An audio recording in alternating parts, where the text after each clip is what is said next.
Welcome to Some Stutter Law, Newfoundland and Labrador's first podcast about communicating differently. Some Stutter Law is a production of the Communication Collaborative and is in solidarity with the Newfoundland and Labrador Stuttering Association. My name is Greg O'Grady. I'm a professional stutterer who specializes in covert stuttering. People who stutter block when communicating. Blocking means our words can't get out and our message goes unheard. Unfortunately, we aren't alone. Blocks are found everywhere. Blocks are found in the attitudes of others, those unwarranted judgments and misguided expectations. Blocks confine the limitless potential of those of us who dare to defy societal norms. Blocks create pressure to reshape ourselves to avoid the formidable barriers that stand before us. Blocks are cultural, racial, ethnical, and health related. Some Stutter Law is a sanctuary for addressing these blocks, a space where myths and stereotypes dissolve and stigmas fade away. We explore the diverse landscapes of human and neurodiversity to tell the stories of those who encountered their own barriers through disability. We talk to researchers, speech-language pathologists, families, health professionals, authors, etc., who study the experience of these phenomena. Please visit our website at Some Stutter Law to listen to past episodes or on our YouTube channel to watch our videos. Today, Some Stutter Law warmly welcomes Dr. Kelly Elizabeth Wright. Now, about Dr. Kelly. Kelly, she, her, doctor, is an experimental sociolinguist, lexicographer, and scholar activist working for linguistic justice outside the academy and interdisciplinary inside the academy. She identifies as a working class, black, biracial, cis queer woman and Afro-Latino raised in Knoxville, Tennessee. Dr. Wright conducts policy-driven research which directly combats linguistic barriers to access and more covert constraints on an individual's realization of their self-expression. Her research demonstrates through meta-linguistic interviews and social phonetic experimentation that Black professionals are monitored by the public and colleagues for standardized language use. Through machine learning that a century of sports journalism maintains social stereotypes, and through an audit study by the Knoxville housing market that non-standard speakers experience linguistic profiling and are prevented from living where they choose simply because of their phone voice. Dr. Wright is also an accomplished lexicographer working to bring new words like chronically online and birthing persons into the dictionary alongside terminology from language communities traditionally underrepresented in reference works. Outside of academics, as a way of self-care, Dr. Wright sings, walks in the woods, reads and writes poetry, and engages in several activist networks. She also collects vintage pencils. Dr. Wright loves and cherishes two fur buddies, Zelda, a perfect toast-colored boxer dog, and Zelda's brother, Gus, a perfect black as the night curmudgeon pibble. Dr. Wright, thank you for taking the time to be a guest on Some Stutter Law. Thank you for having me. I'm excited for our conversation. And thank you again for accepting our Some Stutter Law guest invitation and for giving us an opportunity for a conversation about your research. It has definitely been a challenge for me to narrow down specific things to discuss, given the plethora of a variety of your research topics about race, unconscious and implicit bias, and language. So it has been quite a challenge because because of your great work, Doctor. I feel that some stutter law and your research and work share a similar experience of encountering barriers socially and environmentally. Often, the greatest barrier we all face is the negative and inappropriate attitudes of others, the unfair expectations and assumptions made by others, and the pressure to change who we are to avoid potential barriers. Similar to your work, some stutter law aims to dismantle myths, stigma, stereotypes, and barriers. Now, Callie, before we begin to do a deeper dive into your research and work, congratulations on Best Paper in Language Award, Housing Policy, Linguistic Profiling and Audit Study of Three Dialects. So congratulations. Thank you. It's very new and overwhelming. Well, and well, well deserving, definitely. Thank I you. have lots of questions for you, but feel free to ask me questions too. I hope we can learn from each other during this chat. Uh, so, Callie, before we do a deeper dive, can you tell us a bit about yourself and your work, and why did you decide to pursue a career in social linguistics? Sure. Thank you. And thank you for asking this question. I like, scientific origin stories, how people get pulled into their professions. So I am very much a non-traditional student, what our education system calls a non-traditional student, which is someone who started school college not immediately after high school. So I entered into the education system with this like a bit of a stamp on me. Um, Part of those experiences of being like systematically othered in the way that I was able to move through the organization, I think informed the kinds of work I wanted to do in linguistics, early work, looking at how categorization affects people in a more general way.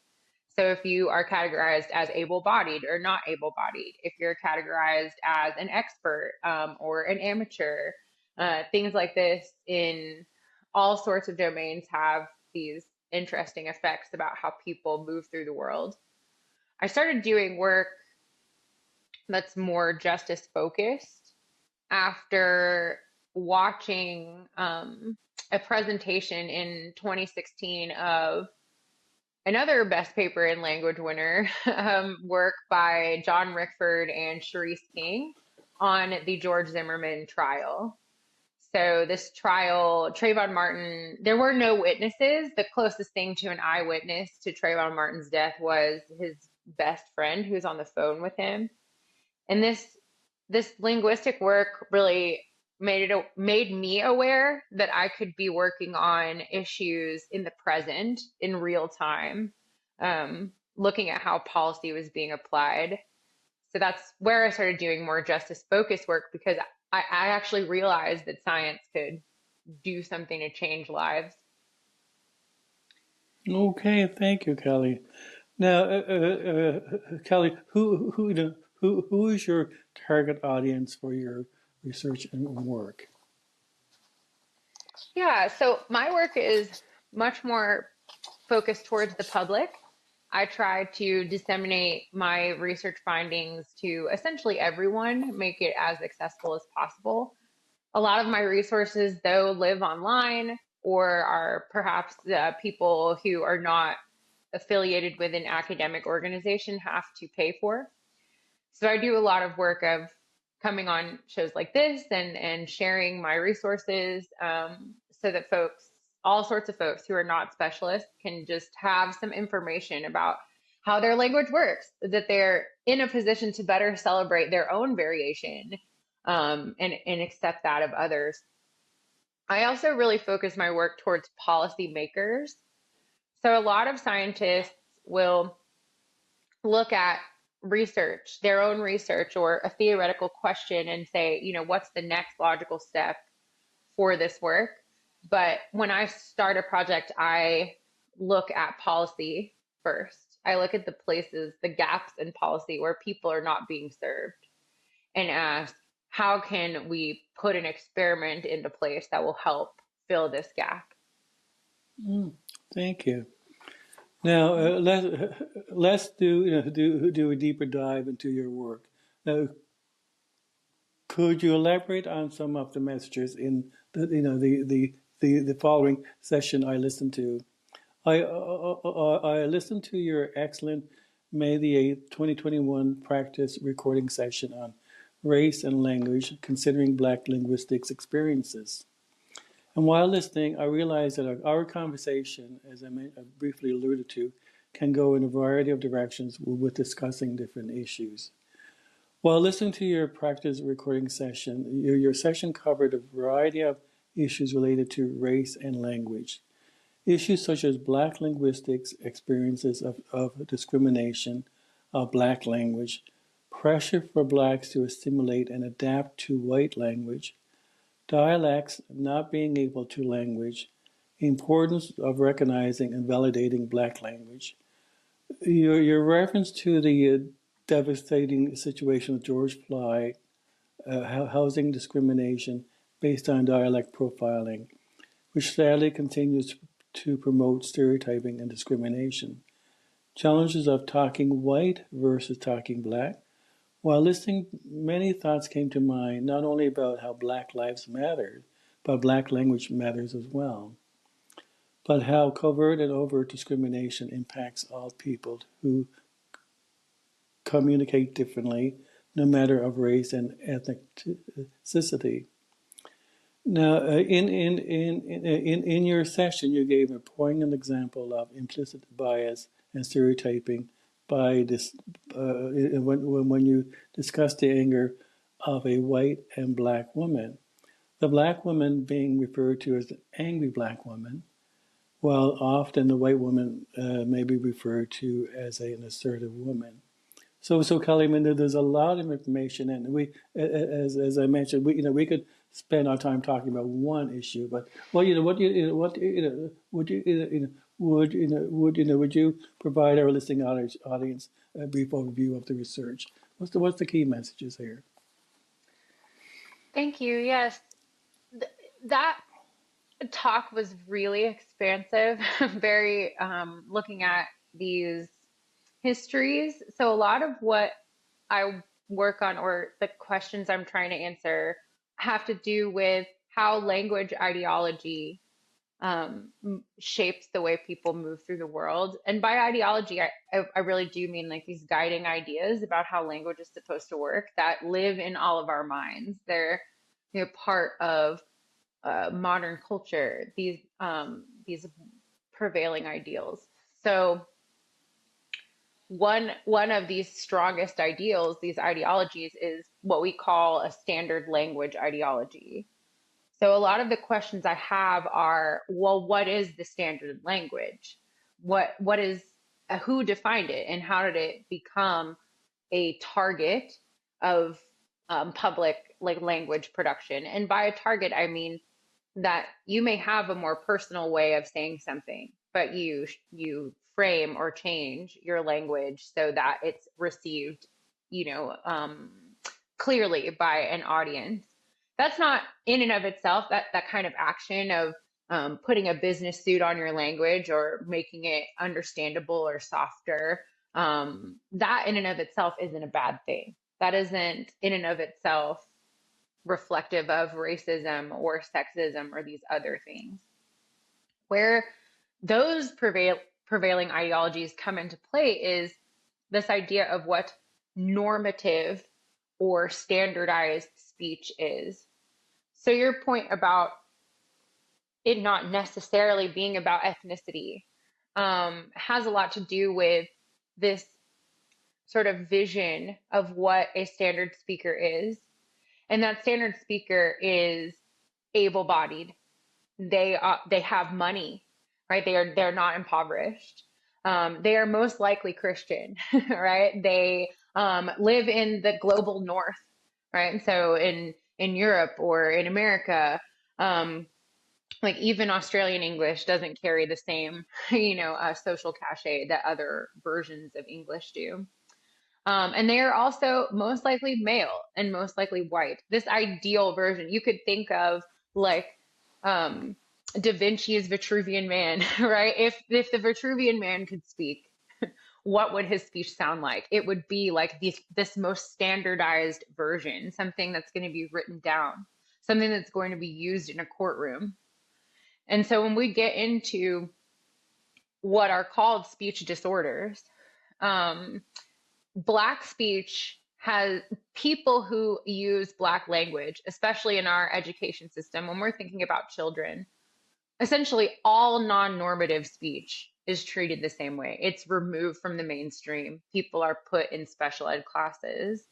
So someone with an immigrant from Eastern Asia, right? And a Black kid from down the street and someone with a stutter might all be in the same, quote unquote, special needs class.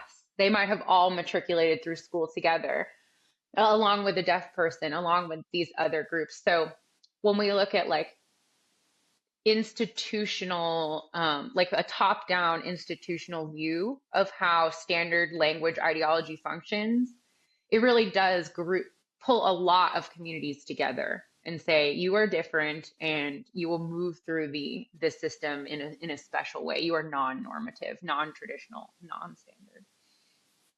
That was a lot.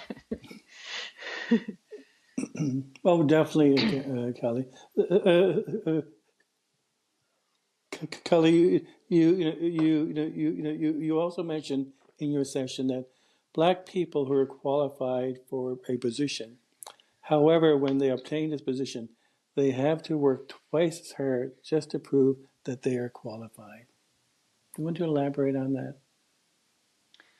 Sure. So this twice as hard, there's maybe 2 points to make. One is um this feeling of working twice as hard that's reported across communities and across individuals who have different individual experiences.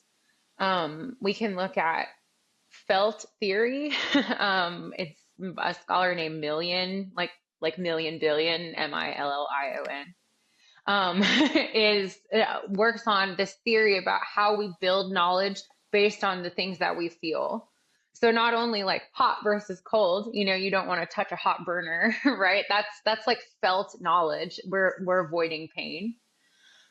But we also like learn things based on our feelings. Like you learn how to set boundaries because things are either too taxing or, for you. You learn your limits. That's things that arise from felt theory.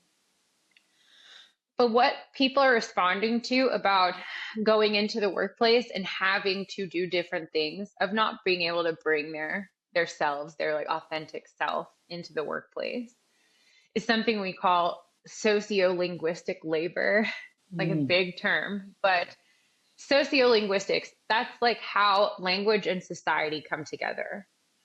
But the labor part of it is like how we represent our identities through our actions every day.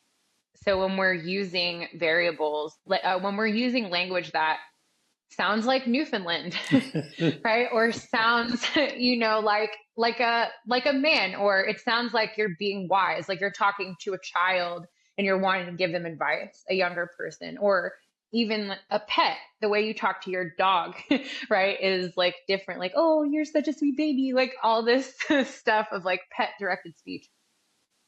These different varieties have to do with how we orient to the world. Like we're using this, we have like a full array of ways we can sound or, use language.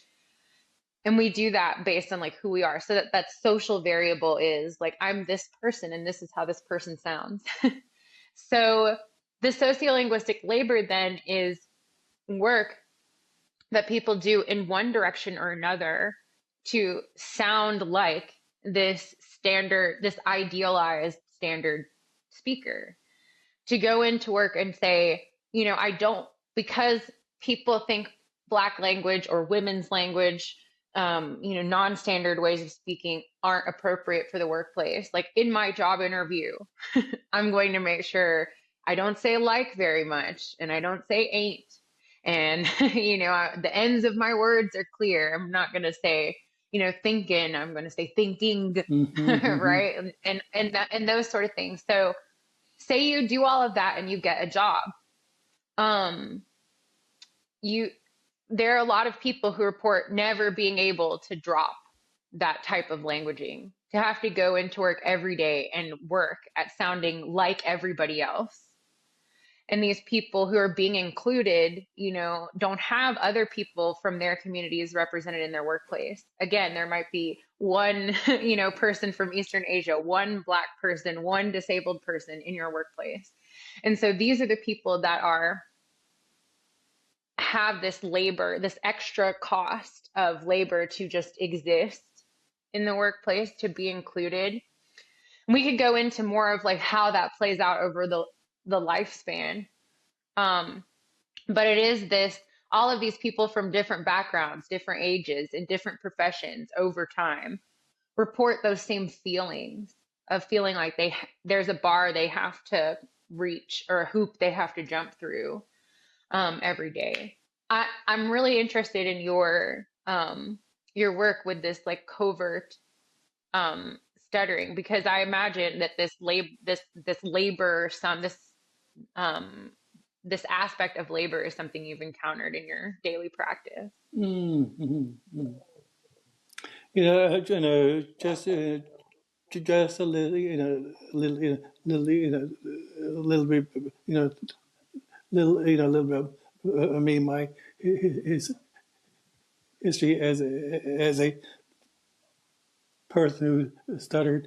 The reason why that I became a covert stutterer was to just to be just to be accepted and to fit in, to gain access to a able body privilege, much like what you were talking about earlier. So it's, it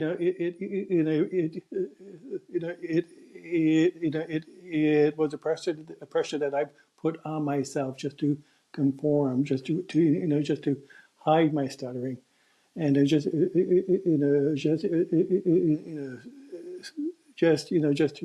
reshape myself, just to be approved of, accepted, and to fit in. And I mean, when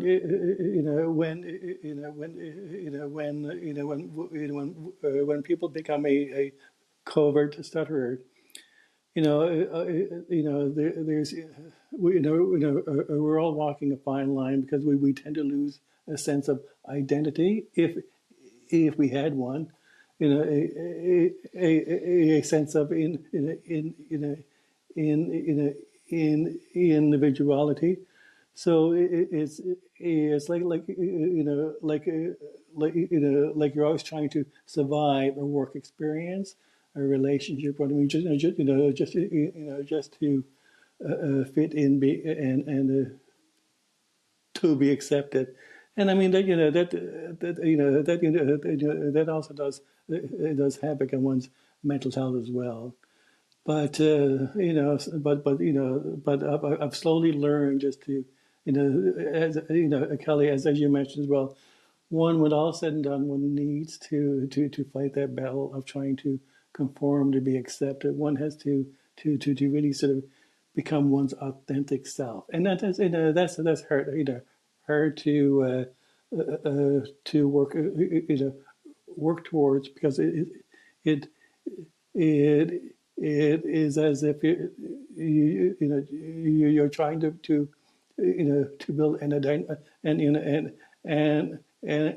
identity which you never knew what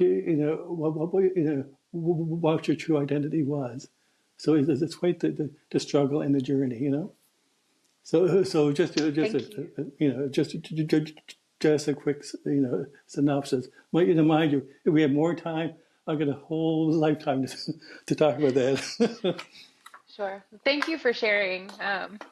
Yeah, of course, there's always more to say.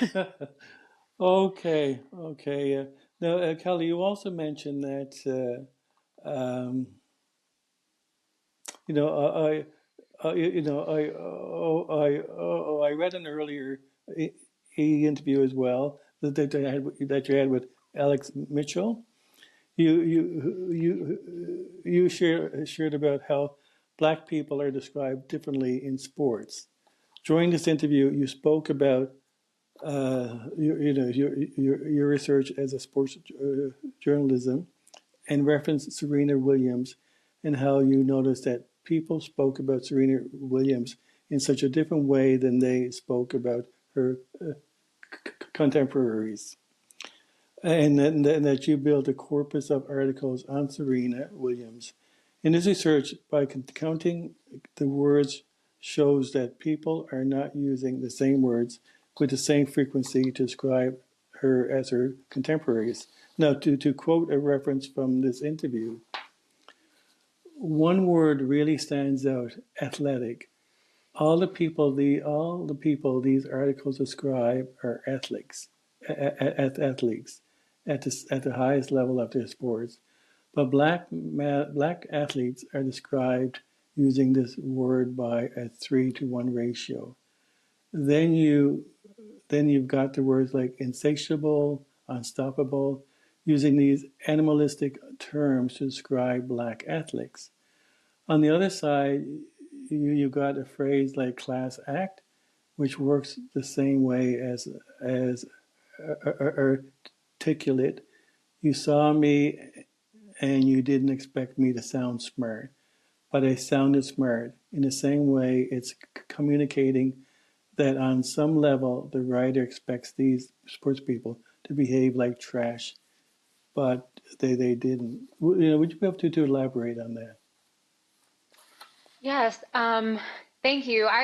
This is one of my favorite interviews. So I'm glad you pulled it up with Feminist Friday. It's like a newsletter that goes out and follows a lot of traditions in those histories of distributing like actual paper materials and zines and things like that. So shout out to Feminist Friday. But I am it's a this work on Serena Williams is from really start to finish like a bit of a discovery journey for me of getting into working with texts, which is very different than working with a speaker, with someone sitting in front of you, or recordings from the past. We're working with writing and really peeling back the layers of like what was there, the communities that were being described, the person doing the describing, the histories of sports in general. This is, part of the reason why the corpus grows to cover 100 years is because things like the O.J. Simpson trial changed the ways in which sports in general were described. There's like a before and after. It has like a lasting effect. There are other things like this, like runners, people like Jackie Joyner Kersee and other integrators, right, who have these lasting effects on how sports are described. So what is interesting about, or what the analysis is looking for, I guess mathematically, is imbalance. So we set the parameters to say everything should be equal. Like in a perfect world, all of this usage is equal. We're describing, there's an equal part of like touchdowns, there's an equal part of this, that, and the other. There's things that we expect to be balanced. And one of those words we expect to be balanced is athletic. It's a very basic term. We're talking about athletes, so we expect that to describe everyone. It's one of those like anchor points in this analysis to say if there is an imbalance, it's going to show up in this word. And there are hundreds of other words that are used as these anchors. So aside from what the algorithm actually does or what we apply it for, we really can just start with just counting terms, just literally putting a tick mark next to every word and seeing these points of imbalance. So there's some other examples like the word Rolex. Rolex only appears in the white subcorpus, although there are athletes, black and white athletes, that have deals with Rolex. It's somehow only mentioned for these other individuals. We also have a term like acquitted. Acquitted shows up in only the black subcorpus, but there are certainly white athletes that were acquitted of charges. So it's again like only being mentioned in reference to black athletes. So the question then becomes like, why, or what can we use this imbalance to show? And essentially what it shows is that there are some words that really only appear in certain contexts, those contexts being describing racialized people.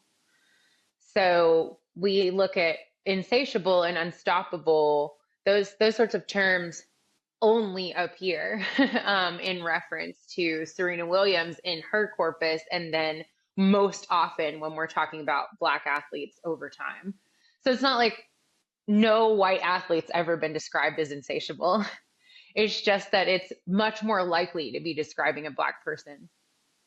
So what this means, it doesn't mean that every sports journalist is racist, right? It just means that, different things are different. So for, it's just apples and oranges. They're both fruit, but they have very different intrinsic qualities. One is sweet and one can be sour. We're not going to be describing these fruits the same way. We wouldn't expect to. We just have knowledge about orangeness and appleness, right?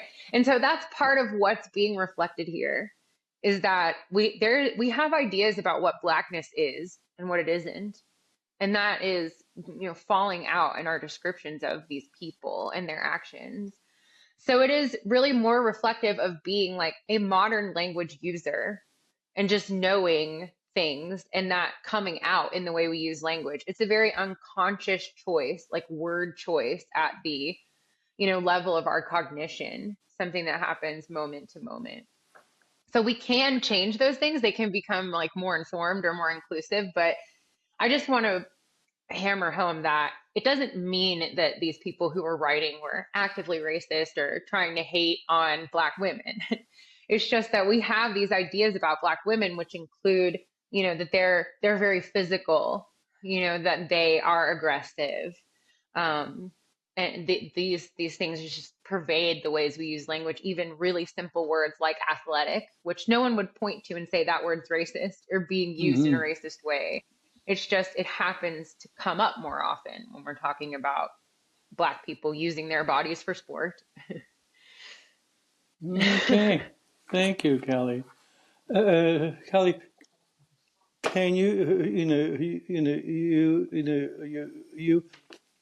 provide us with with an overview of of the key messages in your best paper, Language Award, Housing Policy, Linguistic Profiling, and Audit Study of three dialects, because it sounds fascinating. Thanks. It was a very big study. So this work on, so what we were talking about just a moment ago is this idea of like lexical racialization, like this ization, the same thing with like standardization we were talking about before. So standardization is, how a certain type of language became the standard, like over time, that like ization part. That's like what we see happening with these words describing Serena Williams. This is evidence of racialization, in that race is described in this characteristic way. This is what it means. It's like this characteristicness. So this other work is on linguistic profiling. And the ization part that goes on there is really characterization. So, and it has to deal with when we are only hearing a voice. So we can't see the other person at all. It's in a context like over the phone, or, a recording maybe played in a courtroom. These things where you're only hearing a voice. We know that we kind of build an image of who we think we're talking to. So if you pick up the phone to order a pizza, or you know, you need to make an appointment with the DMV, you know, these reasons that we call people these days, I know that they are dwindling. Not many people use the phone, you know, True. exclusively, but you can tell if it's you know, you make a decision about who you're listening to. Are they a man or a woman? You know, you can even think about things like, do they have gum in their mouth when they answered the phone? Do they sound older or younger than me? Those are decisions that we make about listeners in a split second, in the space of a breath. So I can just take in air before I start to say a word, like hello or hello, you know, and you get different information from that breath about like how I feel and what's going on. Is this urgent or not urgent? Is it pleasant or unpleasant? So we make these decisions really quickly. Okay, lots of background. This study looks at how people in these voice only contexts are treated. It looks at like what information people add to your voice, how your voice is characterized. So it's looking at different voices. One of them is a Southern speaker from the Southern United States. So I'm from Appalachia, right? So it's someone who on the phone is like, hi there, right? And has this like different dialect versus an African American person on the phone who might be more like, hello, you know, hello, with this like different prosody, right? And up, down, hello, hello, um, voice instead of ha, which is just goes right straight up, right? So the study looks at different types of access people are given. And again, it's policy driven. So there are a lot of questions to ask here. But the one I'm asking really is based on the federal protections that, like, the Fair Housing Act guarantees us as citizens. So it says we can't be discriminated against based on our age or our gender or our ability. So what we see is that people are really pushed into neighborhoods that sort of fit the characterization people give this voice.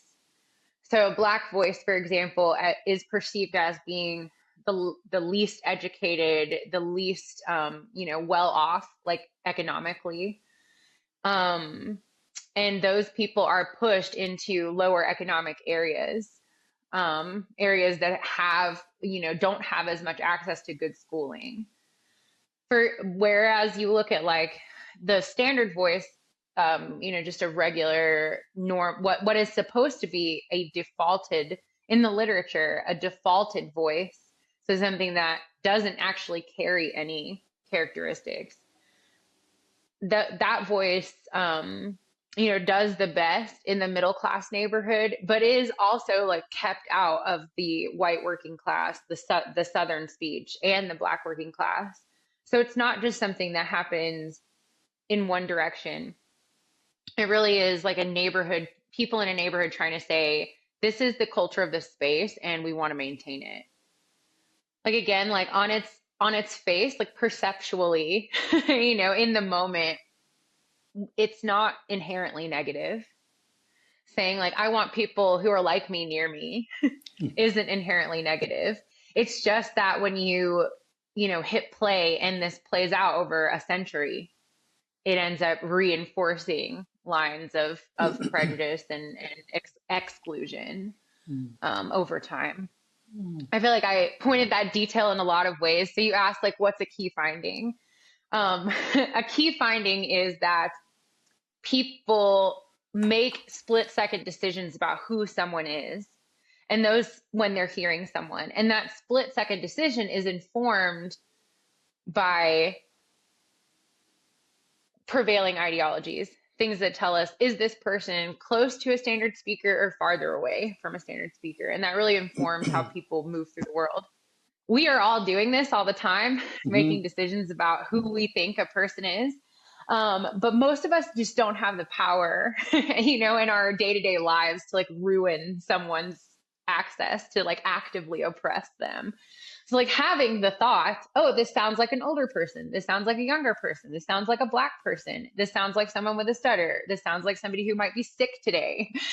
All of those things can really affect our access. But in the moment, just hearing something like that doesn't make you a bad person. Like noticing doesn't make you a bad person. Yeah, as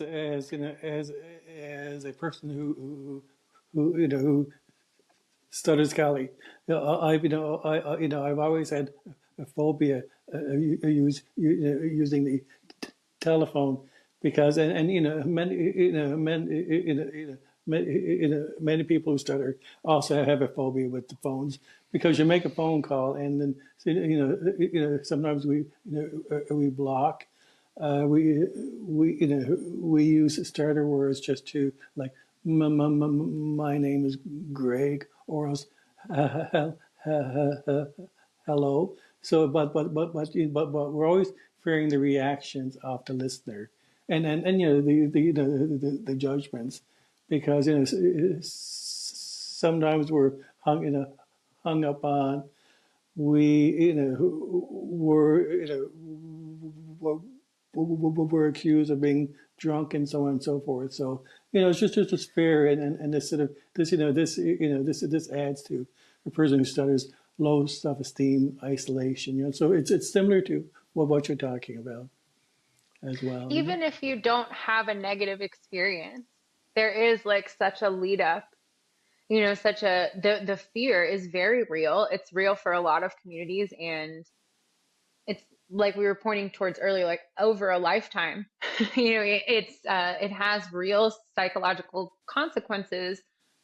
Just this idea that we have in our minds of someone who could be listening to us that could treat us in a negative way, that could say something badly, that could hang up on us, or lie, right? Like people are even and mislead folks. So I think even if none of those bad things happen, it is like this lifetime of carrying the potential for a bad outcome. There are a handful of scientists who are looking at this now and saying that it is something that we can see negatively affecting people's mental health over time. So Oh, it's no, like an definitely. important reason, there's like this concrete reason for us to be more inclusive. Hmm. Uh, uh, uh, you know, uh, uh, uh, Kelly, you identify as a black biracial cisgendered woman who is queer, as as a white male who who stutters, also a member of the LGBT community. I feel that we still continue to be challenged with stigma, stereotyping, and discrimination, of often being denied access to heterosexual privilege, pri- privileges of acceptance, approval, and barriers to open welcoming doors of integration. With lived experience as a person who stutters, I have been denied, as I mentioned earlier during our conversation, fluent privileges of acceptance and approval. For many yesteryears, in order to be accepted, gain approval, and just to fit in, I became a covert stutterer and hid my own sexuality. Over time, in countering stigma, stereotyping, bullying, discrimination, etc., one internalized their own sense of homophobia and feelings of feeling less than. Now, I'm curious, Kali, what are your thoughts about this as it relates to your work, your research? Yeah, thank you. Thank you for sharing this and bringing this up because my work has a lot, is very interested in, how people express themselves, how they feel like they're capable of doing that, of being like, what does it mean to be a Black queer woman in the world? What does it mean to be, someone who's not able-bodied in the world, and how does that shape, your daily experience producing language and having people perceive you. And what's interesting to me and about what you've mentioned here is this idea of, like intersectionality or carrying multiple non-normative identities like through the world every day. So we're going to, a colleague of mine, a former colleague at the University of Kentucky, Jack Carter, he looked at the ways in which queer Southerners use language every day, and how there are very few places where they're comfortable being both queer and Southern at the same time. That when they are in their jobs, they feel like they can act in some places, some people can actively express their sexuality, and they can make it part of how they use language or how they dress or how they interact with others. But they hide their Southern accent because it's negatively perceived in professional spaces. Whereas other places where they go home, they're with their families, they can sound Southern, but they can't be queer. So it's this idea of I have to hide my sexuality, but in this place I can use my first language. I can use this language that's most tied to where I grew up and my family and how the people who raised me sound. But I can't express this one aspect of my identity. Now, there are some non-normative identities which must be expressed because they're read off the body, or they have something to do with, we can't control the way our language sounds. So one example is, again, like people who speak East Asian languages. Some of these individuals may have been a third, fourth generation Americans, but are never perceived as actually being American because they have accented English.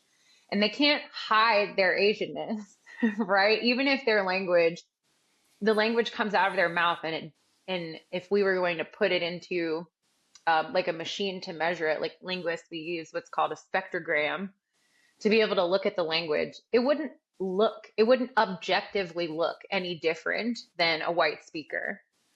But people who hear this person like see Asianness, and so they also hear Asianness.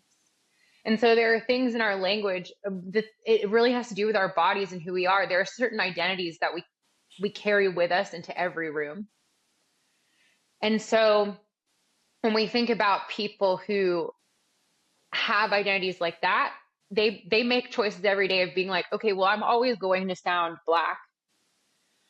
Or so how do I do all the other good things with my language to keep this like one thing that's always following me around? And then they have like these very small areas where it's like, I'm allowed to sound Black here. But all those other strategies you've learned for being less Black out in the world really reshape how you are in the Black community. It shapes how like the Black community responds back to you. So like what you were talking about losing your own identity, like becoming less visible at work, because you stand out because of who you are, because of your body, because of the way you use language. Being less visible at work then makes it more difficult for you to be visible in the communities where you feel the most safe and where you feel the most yourself. So it's this push-pull between using authentic language and appropriate language is really, really very challenging for the self. And we're really only talking about a scenario where it's like one or the other, but people carry their whole selves into the room, right? So you're saying like, okay, I feel safe, talking about queer issues here, and I feel safe talking about Black issues here, but I have like invisible disabilities and I don't feel safe talking about them. I don't feel safe telling people that I have a chronic illness or that I'm in chronic pain and that it's something that I manage. Like this is part of my identity, part of my language use that I just don't feel safe doing it in a lot of places because it others me, because I feel like people look at you differently. It's so many reasons why people hold back parts of their identities. So I think like it is something to think about of these standards, this ideal really shapes the ways in which most people are using language in the world. Because most people, this ideal person, this white Christian moneyed, able-bodied male describes less than 1% of the global population. Mm-hmm. So someone is carrying something into this, into our public, ways of languaging that maybe calls them to dampen aspects of the self. And so that's what I really look at, is asking questions about, like, what does that dampening look like? What words are you keeping back? Again, like, what sounds don't you feel safe making? How does it make you feel when you go into the workplace every day? Mm. Very long answer, but I just wanted to, make sure people knew that it's like, yeah, it's about like the whole self and expressing it, and when you feel safe to do that.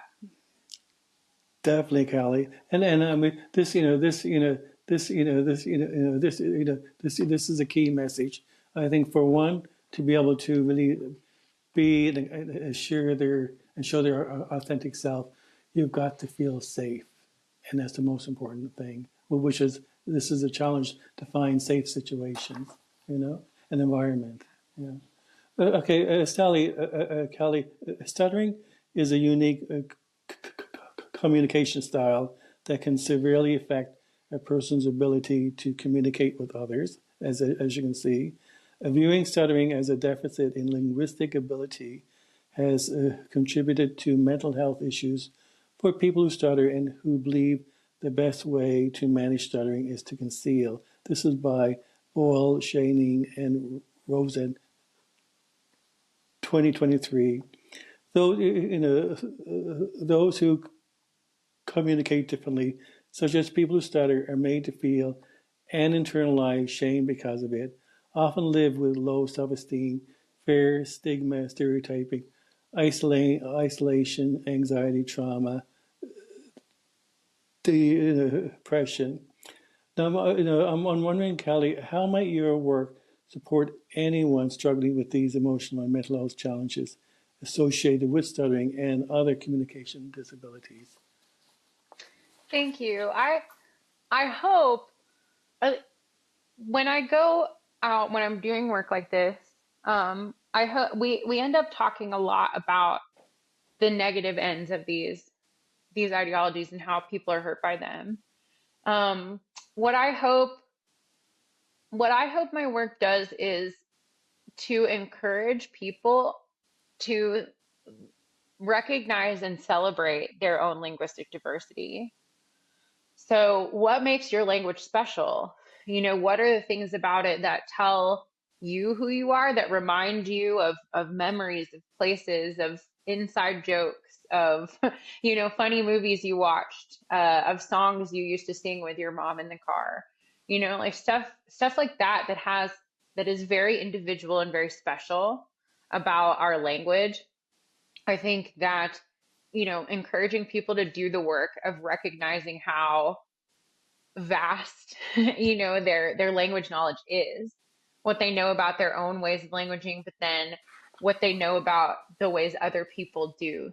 To notice when you change the way you sound when you talk to a child, or when you're sitting in front of an email just agonizing over every little bit of it to make sure it looks professional enough.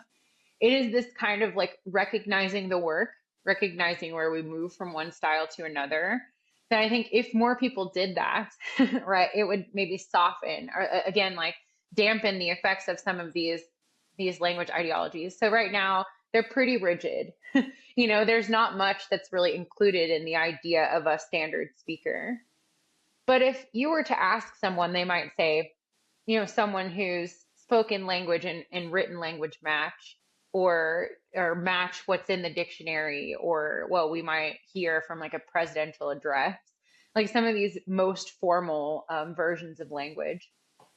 But we, I think, can begin to expand, right, that definition of like what it means to be a standard language user by observing successful language use like in the world, of people getting it done, of meeting their basic needs, of expressing their identities, and saying, if we are succeeding with these communicative goals, then we're using language in a standard way, in a way that's understood by most of the people we encounter every day. Not everyone is lucky enough to have that, to have language that most people understand. And so I think that in encouraging people to recognize what works well, it helps us maybe understand these places where it doesn't work and how it's not really seated in the individual. It's seated in our expectations of what they should sound like. I think that it makes the labor a little more observable of saying this person is, struggling to be themselves and also be understood. Like, please let me be a little more patient with them, in recognizing, the moments in your life where the many moments in your life where communication goes well, where you have the freedom to play with your language. I think it makes it a little easier to see when someone is struggling to get your attention or to make sure that you hear them. Mm, definitely, definitely, Callie. Do you know who? Do you feel that your years of your years of invaluable research on race, implicit bias, and language, and the need for addressing race, unconscious, and implicit bias and language, and the need to address these areas has come under the public and government priority lens? Do you think there's movement here to address all these issues that you sort of advocate for? That's a good question. Priority is perhaps a strong word. I don't, there are not many, certainly governments at the national level, that are incorporating linguistic justice into their policies at present. Now, I'll say that we can look at maybe institutional research organizations. We can also look really closely at some successful local initiatives. So one of them is in North Carolina, North Carolina State University, which has been working with communities in the barrier islands in like Ocracoke, these other areas where they've been not only contributing directly to the community by doing things like yard work and painting schools and that kind of thing. While they're in the community, they're documenting their language, they're documenting their ways of life, and then they take that information and place it into state required educational materials. So all children that go through a North Carolina state school, when they're learning North Carolina state history, are also learning North Carolina's linguistic history.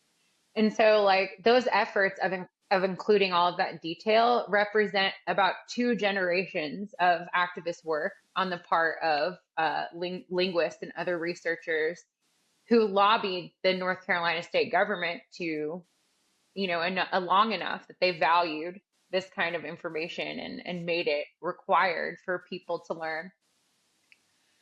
We we can also look at some of the policies that are being enacted with respect to AI and the ethical use of technologies. A lot of these, many of these programs are run on language models. They're trained on large bodies of text, and many of them are having really characteristic errors, or again, like have these gaps where they're really, really bad at predicting certain things that it was or is expected they should be able to do. And it's again these issues of imbalance where it's like it should be good at this, but it's not because we never really had books on it, or there's just not the printed material to represent like certain communities' experiences to allow. It's not representative enough to allow for all of the questions to be asked. So a lot of companies internally, right, are saying we need more representative data sets. We have to take like all the text we can get, all the types of languages we can get to make these machines run more efficiently. And it is like in this last year, even where the momentum to do that, where the recognition that efficient usage of large language models depends on everyone's language being in it. That's a very new thing, and we're really seeing it applied. So it's like check back in a year or two. See, do a little test for yourself and see how good Siri is, at listening to you today. And then maybe in 2 years from now, it'll be a little bit better, right? It is those inclusion efforts that are making it better. Mm-hmm. Kelly, when I was doing some research about you and your work, I started to think about, how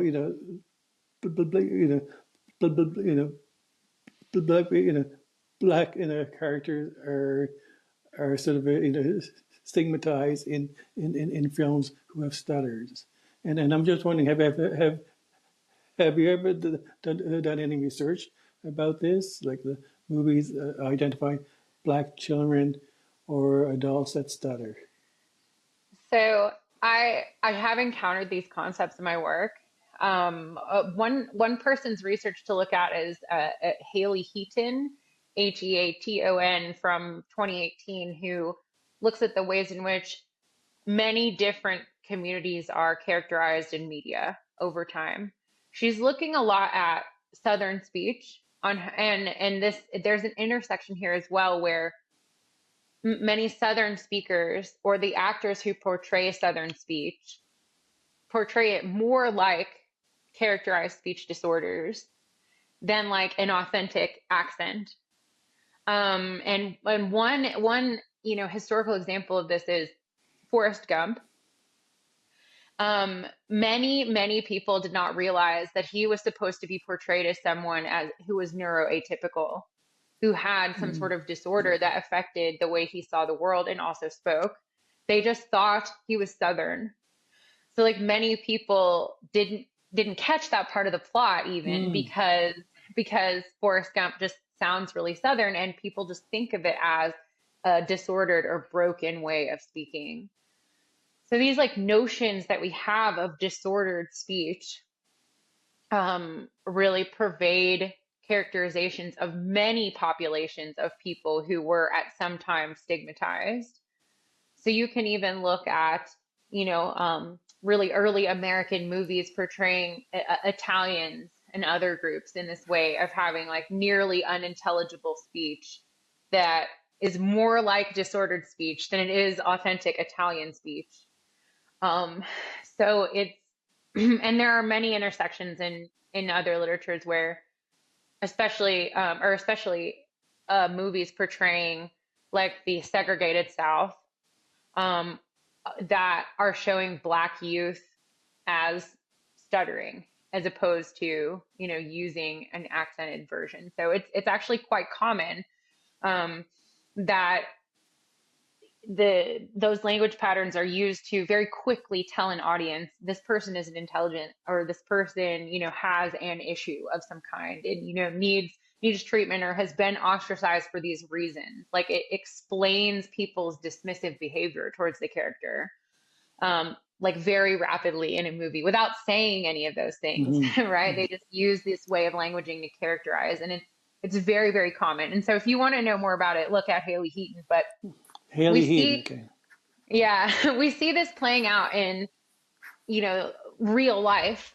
We're talking about like movies and TV, but people who actually embody these identities have have issues. And then we also have people who, expect, right, like language to be disordered in some way because of how you look. And so there's like a mismatch of, well, we were talking before about like class act or articulate, like those sorts of patterns of usage really reflect like I had an idea of how you were going to sound or behave first, and then you did something that was counter to that idea, and now I'm describing you in a particular way. So it might be something like, you know uh people are trying to preempt you from thinking this person is not very intelligent. Like if they were going to introduce you, they might give all of your professional accolades before saying, and a professional stutterer who, works on covert stuttering. Like it would be like they would tell the audience absolutely everything else about you first, so they would know that you're a smart person before you get up there and start speaking. It's like it's like giving people all of this extra information. So we see that those patterns of things happening in the real world where people are like resisting these general characterizations of like people from these groups are X, Y, and Z. Mm-hmm. Uh, Yeah. uh, Kelly, your research covers, a lot of areas of bias, like prejudices. But how, what triggers you to decide to work in one specific area? Because I mean, there's so many areas of your research. But what triggers you to decide to focus on another area? Thanks. I think there's maybe two things. There is a thread between this work, but it's maybe it's not as apparent. And that in really is these questions about language ideology. How do our ideas about how certain groups of people are supposed to behave or are characterized, like how does it inform the choices we make every day? So we see that in like the work on the text of like the choices these writers made, whether consciously or unconsciously, like really carry on these ideologies, really, especially when we're seeing like animalistic terms. We can also point that in the housing study of saying like, oh, this person sounds like me. I'd love to have them in my neighborhood. Like that in of itself is like this character, it's like a characterization we've given people, we've used all of this information we have about how certain groups behave and have decided, made decisions about who a person is or like how their language use ties into who they are. So I think one thing that keeps me doing this work or why I've chosen these different spaces to look at really does have to do with policy. I'm trying to answer really specific questions or demonstrate things that, policymakers need to see to be able to enact more just, laws and governing policy. So one, and the reason that I do that is because we've really discussed a lot of different groups that need linguistic justice or could benefit from a better general understanding of language variation. I think that one reason why I try to do this work is because a lot of people think about these issues as tied to these like big dire consequences of saying like somebody loses a job, they can't get a home, they get arrested, all of this stuff that's like really life changing and demonstrably bad. But a lot of what I'm interested in sharing with people is most groups of people, respond to these ideologies and are swimming in this sea, and how do we make it more recognizable that it affects everyone and not just these people who are being sent to jail and are being kept out of their homes and, et cetera. So, not getting jobs. So it's that of the dire consequences are motivating, but I'm really interested in bringing the focus down to say, hey, how is this just working right now? How does it affect your everyday life? Even if nothing bad has happened to you, where can we see it working? So that's what motivates me to keep going and to pick points of intersection with this that are very different. To be like, we see this in text, we see it on television, we see it when we get on the phone, we see it when we introduce ourselves to a new person on the bus. That it's just sort of present. That's Mm. part of what I'm working towards understanding. Well, Kelly, one last question before we close. And I mean, this may not be a fair question, but if you could sum up the key message in your research and work in one sentence, what would it be? This is a $64 question. $64 question. I I'll reach back to an old phrase I've used several times from one of my professors, um, that every time we use language um, that our whole self is present in our usage. That every time we open up our mouths to speak, people that our whole self comes out with our language. It's not just sound, or it's not just something visual where, we're signing language. We're communicating with our whole self. So it's very there is a bit of a myth in that people can, obscure who they are by changing their language use. That expecting people to do that is, maybe a too high of a bar because it's something that is perhaps physiologically impossible. Mm, So that's part of what am, when we open our mouths to speak, we share our identities and not just our ideas. mm. Well, that is definitely a powerful statement. It really is. So Kelly, th- thank you very much for taking the time to